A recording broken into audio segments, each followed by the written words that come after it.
Nigel Farage's Reform UK party has overtaken Prime Minister Rishi Sunak's Conservatives in an opinion poll for the very first time. And this comes ahead of Britain's elections that's slated for July 4th. The poll by YouGov for the Times newspaper puts Reform UK on 19%, up from 17% previously, and the Conservative Party unchanged on 18%.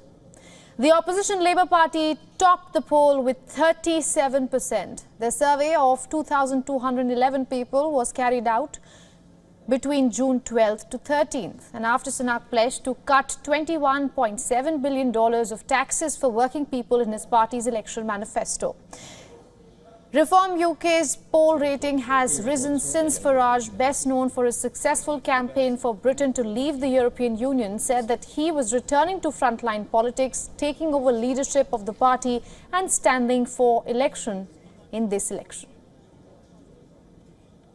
But wouldn't it be nice if we had people in Parliament in our country standing up for the majority view, standing up for the silent majority, unafraid to call it out, and it's going to need to happen.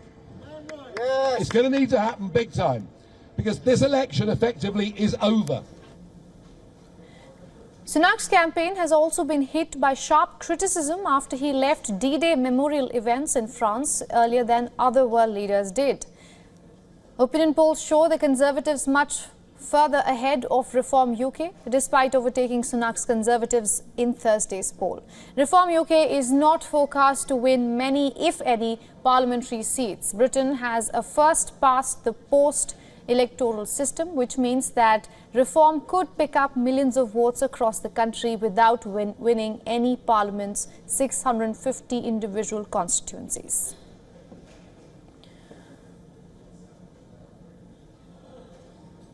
Now, to take this further, we are being joined by Dr. Nigel Fletcher. He is a political analyst and commentator. He's joining us live from London. Mr. Fletcher, good to see you again on WION.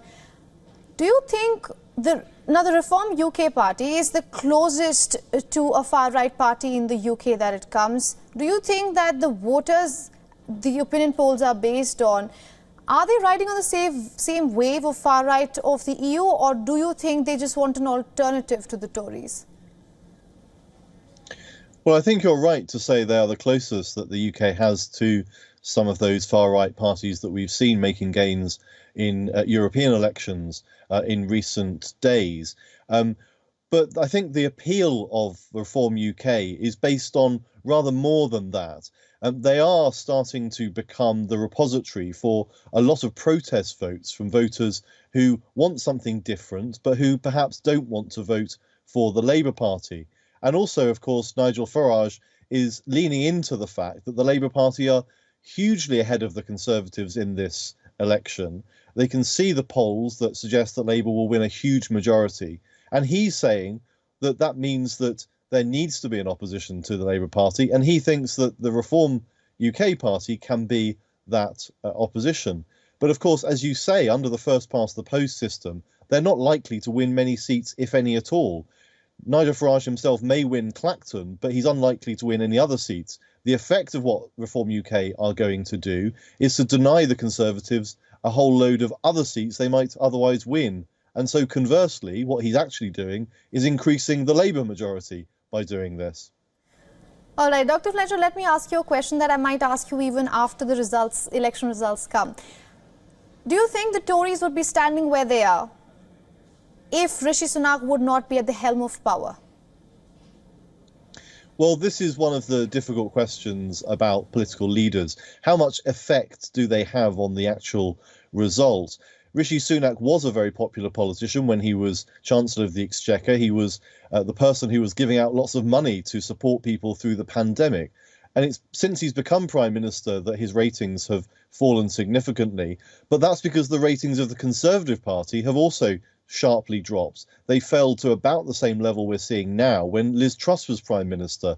They recovered when Rishi Sunak became Prime Minister, but since then they've continued to fall back to a level where now they're even below some of the lows that we saw when Liz Truss was there briefly in number 10. But I think we shouldn't underestimate how huge this fall by the Conservatives is. The fact that reform have overtaken them is taking the headlines, but the effect of that in terms of seats in the next parliament could well be that on some projections the Conservatives will fall not to the mid-100 of 150 or so seats, but fall below 100 to something like 60 seats. That would be a catastrophic result for the Conservatives, and it could even lead to them losing second place. They could end up as the third party in Parliament and be overtaken by the Liberal Democrats. So this could be a transformative moment in British politics of seeing the Conservatives, that for hundreds of years have been dominant in politics, falling to possibly being the third party. Right. And that's something that we haven't seen in a very long time happen to a political party in Britain. Absolutely, and we hope that we'll have the answers on July 4th. Thank you so much for joining us, Dr. Fletcher, and getting us all those insights from London. For all the latest news, download the WION app and subscribe to our YouTube channel.